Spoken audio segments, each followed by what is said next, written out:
नमस्कार, मी संदीप देसाई. महाराष्ट्र एक पाऊल पुढे मध्ये आपलं स्वागत आहे. महाराष्ट्राचे मुख्यमंत्री देवेंद्र फडणवीस यांच्या महायुती सरकारने शेतकऱ्यांसाठी पुण्यश्लोक अहिल्यादेवी होळकर कर्जमुक्ती योजना 2026 जाहीर केली आहे. या योजनेअंतर्गत पात्र शेतकऱ्यांना 2 लाख रुपयांपर्यंतची थेट कर्जमुक्ती मिळणार आहे. विशेष म्हणजे शेतकऱ्यांच्या प्रामाणिक परतफेडीचा राज्य शासन सन्मान करणार आहे. 1 एप्रिल 2019 ते 31 मार्च 2025 या कालावधीमध्ये घेतलेलं आणि 30 सप्टेंबर 2025 पर्यंत थकीत असलेलं पात्र अल्पमुदतीचं पीक कर्ज या योजनेमध्ये समाविष्ट आहे. नियमित कर्जफेड करणाऱ्या शेतकऱ्यांना 50,000 रुपयांपर्यंत प्रोत्साहनपर लाभ. ज्या शेतकऱ्यांचं पात्र कर्ज 2 लाख रुपयांपेक्षा जास्त आहे त्यांच्यासाठी वन टाइम सेटलमेंटची सुविधा सुद्धा उपलब्ध आहे. या योजनेचा लाभ राज्यातील सुमारे 56 लाखांहून अधिक शेतकऱ्यांना मिळणार असून यासाठी भरीव तरतूद करण्यात आली आहे. पुण्यश्लोक अहिल्यादेवी होळकर कर्जमुक्ती योजना 2026 म्हणजे शेतकऱ्यांसाठी आर्थिक दिलासा आहे. शिवाय सक्षम शेती आणि समृद्ध महाराष्ट्राकडे एक महत्त्वपूर्ण पाऊल आहे. शेतकरी वारंवार कर्जबाजारी न होता त्याला कायमस्वरूपी कर्जमुक्त करण्याचा शासनाचा संकल्प असून याबाबत समितीच्या शिफारसी अनुसार दीर्घकालीन उपाययोजना करण्यात येत आहेत. हे शेतकरी कर्ज घेऊन नियमित परतफेड करतात अशा शेतकऱ्यांना प्रोत्साहन देण्याच्या हेतूने नियमित कर्ज परतफेड केलेली असल्यास अशा पात्र शेतकऱ्यांना 50,000 रुपयापर्यंत प्रोत्साहनपर लाभ देण्यात येईल. मुख्यमंत्री देवेंद्र फडणवीस यांनी पालघर जिल्ह्याचा दौरा केलाय. राज्याच्या पायाभूत सुविधा आणि आर्थिक विकासाला नवी गती देणाऱ्या तिथल्या महत्त्वाकांक्षी प्रकल्पांचा प्रत्यक्ष आढावा त्यांनी घेतलाय.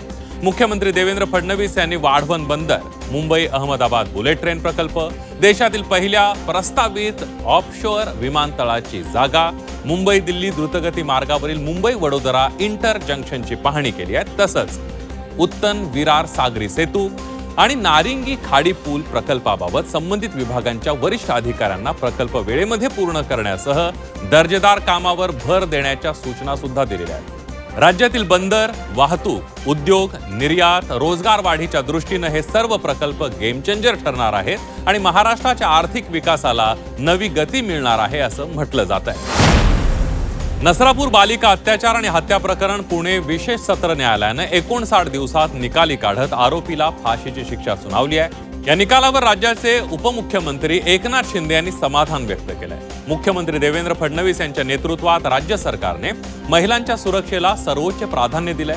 प्रत्येक मुलगी आणि महिला सुरक्षित वातावरणात जगावी यासाठी सरकार सातत्यानं प्रभावी उपाययोजना राबवत आहे. जलद तपास, फास्ट ट्रॅक न्यायालयीन प्रक्रिया आणि कठोर शिक्षा यांसाठी सरकार कटिबद्ध आहे असं उपमुख्यमंत्री एकनाथ शिंदे यांनी म्हटलंय.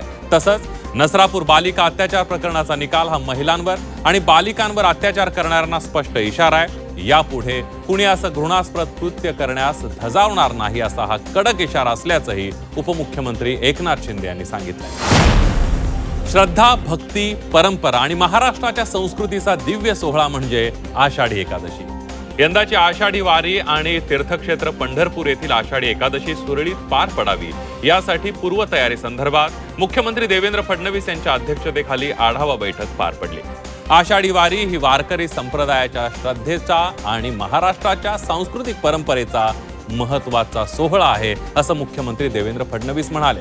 राष्ट्रीय महामार्ग प्राधिकरणाच्या माध्यमातून विविध विकास कामं पूर्ण करण्यात आली आहेत आणि त्यामुळे पालखी मार्गावरील प्रवास अधिक सुरक्षित आणि सुलभ होणार आहे. तरीही यंदाच्या वारीमध्ये लाखो भाविकांची कोणतीही गैरसोय होणार नाही यासाठी सर्व विभागांच्या समन्वयातून व्यापक नियोजन करण्यात यावे असे निर्देश मुख्यमंत्री देवेंद्र फडणवीस यांच्याकडून देण्यात आले.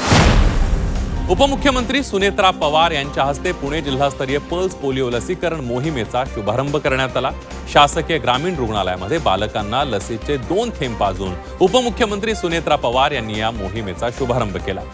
पोलिओ मुक्त भारत ही आपली सामूहिक जबाबदारी आहे आणि त्या दृष्टीने राज्यभर राष्ट्रीय पल्स पोलिओ लसीकरण मोहीम राबवण्यात येते आहे. पोलिओवर मात करण्याचा प्रभावी मार्ग लसीकरण आहे आणि त्यामुळे प्रत्येक पालकानं जबाबदारीनं पुढे येऊन आपल्या 5 वर्षांखालील बालकांना जवळच्या लसीकरण केंद्रांवर जाऊन पोलिओ प्रतिबंधक लसीचे 2 थेंब अवश्य पाजावेत असं आवाहन उपमुख्यमंत्री सुनेत्रा पवार यांनी केलं. या बातमीसह महाराष्ट्र एक पाऊल पुढे मध्ये वेळ झाली. इथेच थांबण्याची. ताज्या बातम्या आणि महत्त्वाच्या घडामोडींसाठी पहा फक्त झी 24 तास.